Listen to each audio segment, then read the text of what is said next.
Welcome back. Right now, we're joined by U.S. Congressman Sorensen, representing Illinois' 17th District here in the state line. That includes Freeport, Pearl City, and parts of Rockford, to name just a few. Congressman, good morning. Always good to be with you, Manny. Thank you for making time for us this morning. I want to start with a new piece of legislation you just introduced to the House. It's aiming to help low-income families by lowering their utilities bill. Just what kind of impact will this have here in the state line if this bill ends up passing, and what areas do you think need it the most? Look, I mean, people are still struggling to make ends meet. Working families across our region, I hear from them every day. And so what can I do as their member of Congress?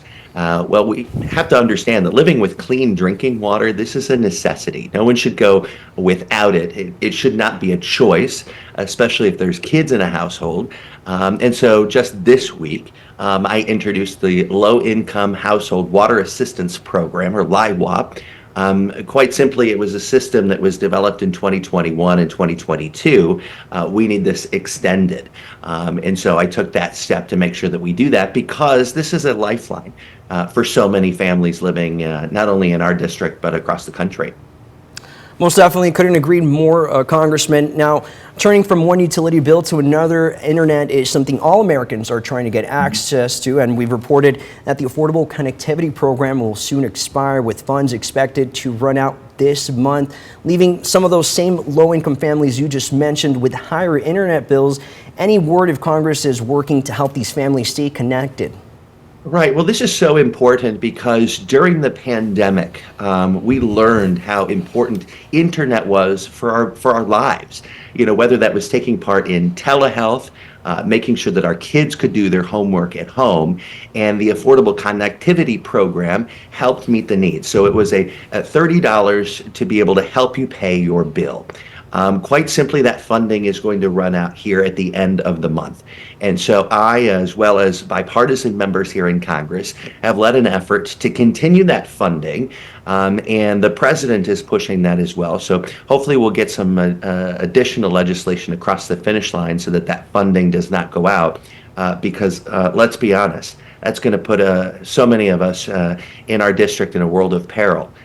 If we cannot connect to the things that we need to connect to. So it's not just internet, it is clean water, it is broadband. It's a holistic approach, because right now we need Congress to act on these things. And so we can't play a waiting game. We can't go through the end of the month without movement, and that's why it takes pressure. Most definitely, Congressman. Definitely two crucial sources of funding that we'll look towards that can really help low-income families here in the state line. Lastly, Congressman, we want to touch on the Border Security Task Force that you helped launch just a little over a month ago. Have you and other Democrats been able to draft up any bipartisan legislation that will get us closer to addressing the many immigration problems we're seeing that can actually pass the still Republican-controlled House? Right. So, in fact, this is one of the things that I believe that Republicans and Democrats aren't far away from at all.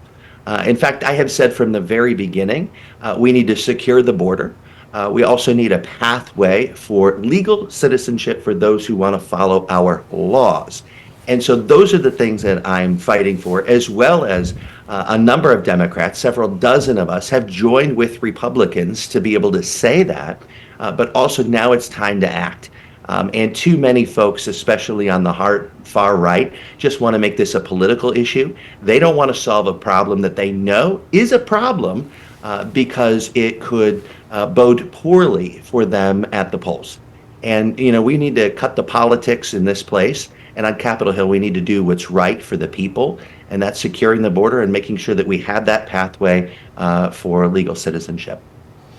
Thank you, Congressman Sorensen. We'll be keeping a close eye on everything Congress. Hopefully, those aid packages will also pass this week. And we want to thank you for making time for us this morning. It is just in a couple of months you'll be up for re-election for the 17th district. Right. So hopefully we'll have you back on the show. Yeah, just like my math teacher at St. Ed's on 11th Street. You know, you don't get credit for getting the right answer. You've got to show your work. And so that's what I hope that people will see. Well, thank you, Congressman. Hopefully you join us very soon.